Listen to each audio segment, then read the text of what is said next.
शेतकऱ्यांसाठी आणखी 11,000 कोटी रुपयांची मदत जाहीर। राज्य मंत्रिमंडळाचा निर्णय। 40 लाख शेतकऱ्यांच्या बँक खात्यात 8,000 कोटी रुपये होणार जमा। अतिवृष्टीमुळे पांढऱ्या सोन्याच्या वाती, शेतकरी संकटात। 7,000 प्रति क्विंटल दराने विकावा लागत आहेत कापूस।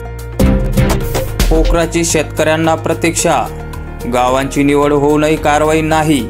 प्रकल्पाची प्रत्यक्ष अंमलबजावणी होणार कधी? शेतकऱ्यांच्या अपेक्षा वाढल्या पण हालचाली नाही। बुलढाणा जिल्ह्यातील अपडेट। प्रत्येक कुटुंबात सरकारी नोकरी, मोफत वीज आणि बरेच काही। बिहारमध्ये महाआघाडीचा जाहीरनामा, कंत्राटी कर्मचारी कायम करणार। बिहारला नंबर 1 करू, तेजस्वी यांनी दिली माहिती।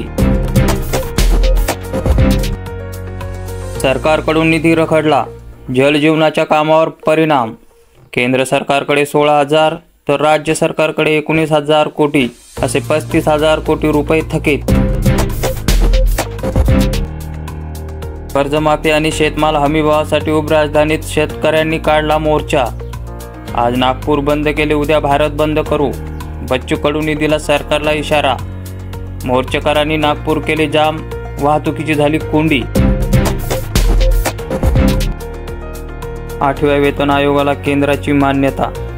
1 जानेवारीपासून होणार प्रत्यक्ष अंमलबजावणी।